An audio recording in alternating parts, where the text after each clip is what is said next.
Assalamualaikum warahmatullahi wabarakatuh. Perkenalkan, nama saya Indah Ayu Ainanur, NPM 104220005 dari kelas A22 Akuntansi. Di sini saya akan menjelaskan tentang materi pertemuan 13, yaitu Big Data Analysis. Apa itu analisis data besar? Analisis big data seringkali merupakan proses rumit dalam memeriksa big data untuk mengungkap informasi seperti pola tersembunyi, korelasi, tren pasar, dan preferensi pelanggan yang dapat membantu organisasi membuat keputusan bisnis yang tepat. Dalam skala luas, teknologi dan teknik analisis data memberi organisasi cara untuk menganalisis kumpulan data dan mengumpulkan informasi baru.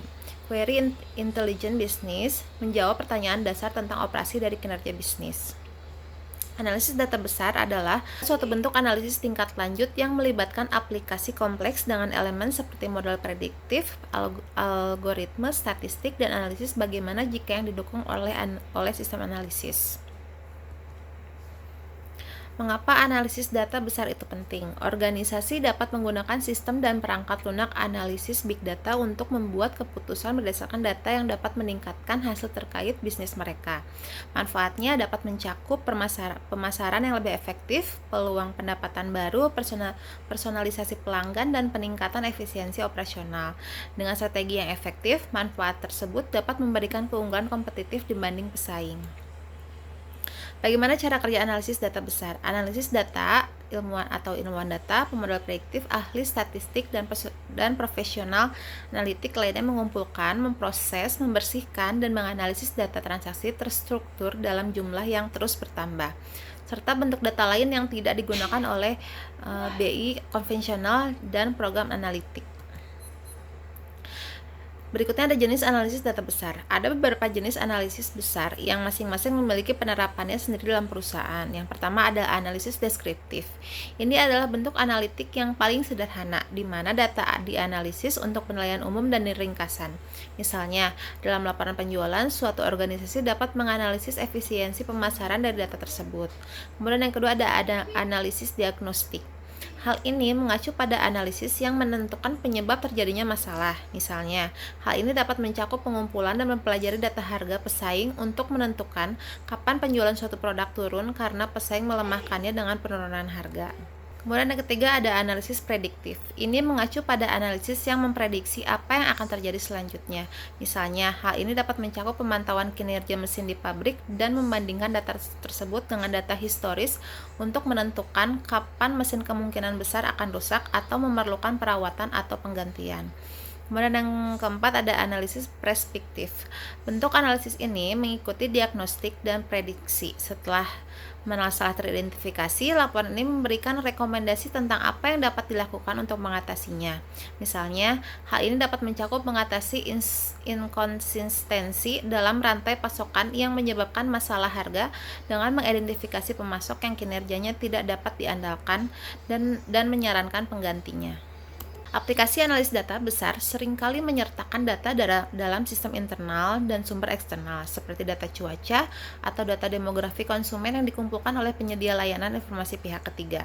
Selain itu, aplikasi analitik streaming menjadi lebih umum di lingkungan data besar karena pengguna ingin melakukan analisis real-time pada data yang dimasukkan ke dalam sistem Hadoop melalui mesin pemrosesan aliran seperti Spark, Flink, dan Storm.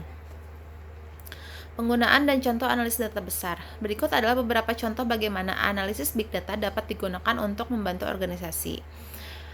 Yang pertama, akuisisi dan retensi pelanggan. Data konsumen dapat membantu upaya pemasaran perusahaan yang dapat bertindak berdasarkan tren untuk meningkatkan kepuasan pelanggan. Misalnya, mesin personalisasi untuk Amazon, Netflix, dan Spotify dapat memberikan pengalaman pelanggan yang lebih baik dan menciptakan loyalitas pelanggan. Kemudian yang kedua ada iklan yang ditargetkan. Data personalisasi dari sumber seperti pembelian sebelumnya, pola interaksi, dan riwayat tampilan halaman produk dapat membantu menghasilkan kampanye iklan bertarget yang menarik bagi pengguna pada tingkat individu dan skala yang lebih besar. Kemudian yang ketiga ada pengembangan produk. Analisis big data dapat memberikan wawasan untuk memberi informasi kepada organisasi tentang kelayakan produk, keputusan pengembangan, pengukuran kemajuan, dan mengarahkan perbaikan ke arah yang paling sesuai dengan kebutuhan pelanggan. Kemudian yang keempat ada optimalisasi harga. Pengecer dapat memilih model penetapan harga yang menggunakan dan memodalkan data dari berbagai sumber data untuk memaksimalkan pendapatan.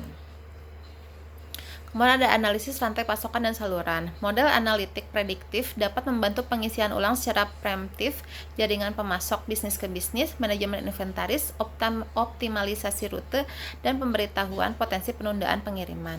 Kemudian selanjutnya ada manajemen risiko. Analisis big data dapat mengidentifikasi risiko baru dari pola data untuk strategi manajemen risiko yang efektif. Kemudian selanjutnya ada pengambilan keputusan yang lebih baik. Wawasan yang diambil pengguna bisnis dari data relevan dapat membantu organisasi membuat keputusan lebih cepat dan lebih baik. Kemudian selanjutnya ada manfaat analisis data besar. Keuntungan menggunakan analisis big data antara lain sebagai berikut. 1. Kecerdasan waktu nyata. Organisasi dapat dengan cepat menganalisis data real time dalam jumlah besar dari berbagai sumber dalam berbagai format dan tipe. Kemudian keputusan yang lebih tepat. Penyusunan strategi yang efektif dapat memberikan manfaat dan meningkatkan rantai pasokan, operasi, dan bidang pengambilan keputusan strategi lainnya. Kemudian penghematan biaya. Hal ini dapat disebabkan oleh efisiensi dan optimalisasi proses bisnis baru. Selanjutnya ada keterlibatan pelanggan yang lebih baik. Pemahaman yang lebih baik tentang kebutuhan, perilaku, dan sentimen pelanggan dapat menghasilkan wawasan pemasaran yang lebih baik dan memberikan informasi untuk pengembangan produk. Kemudian selanjutnya ada mengoptimalkan strategi manajemen risiko. Analisis big data meningkatkan strategi manajemen risiko dengan memungkinkan organisasi mengatasi ancaman secara real time. Sekian pembahasan materi dari saya. Terima kasih. Assalamualaikum warahmatullahi wabarakatuh.